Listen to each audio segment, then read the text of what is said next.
27ویں ترمیم کے بعد اب پھر 28ویں ترمیم آ رہی ہے.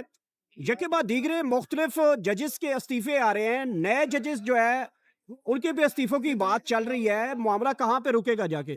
بسم اللہ الرحمن الرحیم. میں سمجھتا ہوں کہ اب یہ 26ویں 27ویں 28ویں اور 29 30 اس کے چکر میں مت پڑے. اس آئین کا نام بدل دے اور ایک صرف اور صرف لیجسلیشن اور ایک امینڈمنٹ کر دیں جس کے اندر یہ لکھ دیں کہ یہ سارا کا سارا جو سیٹ اپ اس وقت موجود ہے یہ تا حیات چلے گا. اس کے بعد کسی اور امینڈمنٹ کی آپ کو ضرورت نہیں ہے.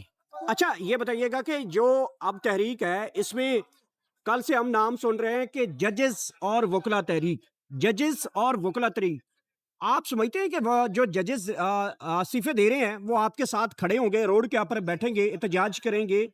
واقعی یہ ہونے جا رہا ہے جو ججز استعفے دے رہے ہیں وہ روڈ کے اوپر آنے کے لیے استعفے دے رہے ہیں؟ دیکھو کراچی میں، سکھر میں، حیدرآباد، لاہور میں آپ نے دیکھا کہ بڑے بڑے کنونشنز ہوئے اور وکلا نکلے. تحریک یہی ہے، تحریک تو شروع ہو گئی ہے، لیکن آپ کو ویری سون آپ کو سید منصور علی شاہ صاحب کراچی بار ایسوسی ایشن کو ایڈریس کرتے ہوئے نظر آئیں گے اور اس کے بعد دیگر ججز بھی باروں کو ایڈریس کریں گے اور لوگوں کو سینسٹائز کریں گے. اور تحریک جو چل رہی ہے میں سمجھتا ہوں کہ اس کو مزید تقویت پہنچے گی. ان ججز کو یہ شامل ہوں گے، کیوں نہیں ہوں گے؟ جب انہوں نے ایک کاز کے لیے ریزائن کیا تو وہ اس کاز کے ساتھ کھڑے کیوں نہیں ہوں گے؟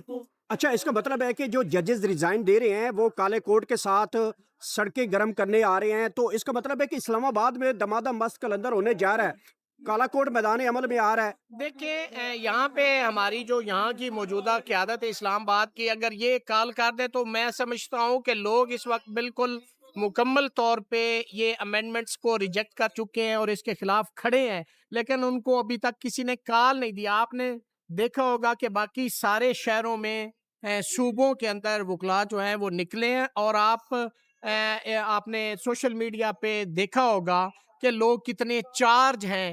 اور میں سمجھتا ہوں کہ یہ اس وقت ملک کی ضرورت ہے، اس قوم کی ضرورت ہے، چونکہ اس ملک کے اندر ایک ادارہ تھا عدلیہ جس کی یہ جو ہے نا جشن منا رہے ہیں کہ ہم نے عدلیہ کو سر نگوں کر لیا، ہم نے عدلیہ کو فتح کر لیا ہے. کل جب ٹیبل ٹرن ہوگی تو یہی سیاستدان آپ کو چیختے اور چلاتے نظر آئیں گے اور یہ عدلیہ کی طرف دیکھیں گے اور اس کو ان لوگوں کو وہ عدلیہ جو آزاد عدلیہ وہ نظر نہیں آئے گی اور پھر ان کو پچھتاوا ہوگا اور پھر یہ پتہ کیا کہیں گے؟ آپ کو پتہ ہے اس وقت ہم سے کیسے یہ کروائی گی، ہم تو نہیں چاہتے تھے، آپ کو پتہ ہے ہماری کیا مجبوریاں تھی. پھر یہ ایک نیا سانگ جو ہے نا وہ آپ سیاستدانوں کی زبانوں سے سنیں گے. یہ سانگ اب رات سے ہم سن رہے ہیں. مریم نواز نے قرآن پہ حلف دے دیا ہے کہ میں نے اور نواز شریف نے کوئی سیاسی انتقامی نشانہ کسی کو نہیں بنایا. اب قرآن کی بات تو آ گئی ہے، اس کا مطلب تو آپ پہلے ہی بتا دیا آپ نے کہ ان کا اب رونا پٹنا یہ ہوگا. دیکھیں اس امینڈمنٹ کا بینیفیشری کون ہے؟ یہ موجودہ نظام ہے، یہ پارلیمنٹ ہے جس کو کہتے ہیں کہ فارم 47 کی پارلیمنٹ ہے. اور اس لیے ان ججز کو جو اسلام آباد کے انہوں نے خط لکھا ہے اس لیے کہ انہوں نے یہاں کے 3 حلقے کھولے، یہ ان کا گناہ ہے؟ آپ 47 والے جو پارلیمنٹ ہے وہ آئین کو آپ امینڈ کرنے کی اجازت دے رہے ہیں. کل کو وہ جو 200 کیس ہے اس کی روشنی میں اور 1972 سپریم کورٹ آسما جیلانی کیس جو ہے اس کی روشنی میں اگر یہ ڈکلیئر ہو جاتا ہے کہ یہ الیکشن غلط ہے تو یہ تمام کی تمام جو امینڈمنٹس آئی ہیں ان کا کیا سٹیٹس رہ جائے گا؟ یہ بالکل انکانسٹیٹیوشنل ہوگی.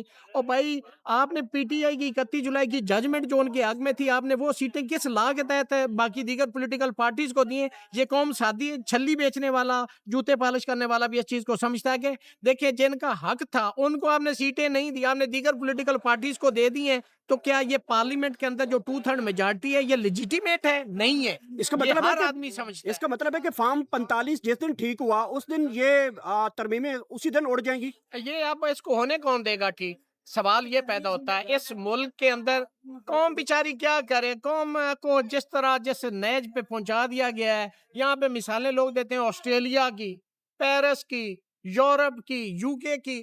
اسلام آباد کے اندر سوئی گیس نہیں آتی، لوگوں کو چولہے بند ہو گئے ہیں. اور ادھر مثالیں آپ آئینی کوڈ کی دیتے ہیں کہ جی جرمنی میں 1920 میں یہ کوڈ بنی، 1800 اتنے میں بن گئی. اس کی کیا آپ بات کر رہے ہو؟ اور یہاں پہ لوگوں کا روزگار نہیں، مہنگائی، صحت اور لوگوں کے پاس کھانے کو روٹی نہیں ہے. اور آپ نے یہی سمجھا کہ صرف اس ملک کے اندر صرف عدلیہ ہی ایک پرابلم ہے، امن و امان یہ اسلام آباد کے اندر دھماکے. اسلام آباد پاکستان کا دل ہے. آپ اسلام آباد کچہری میں یہ تیسرا خود کو حملہ ہے، ایک 2007 میں ہوا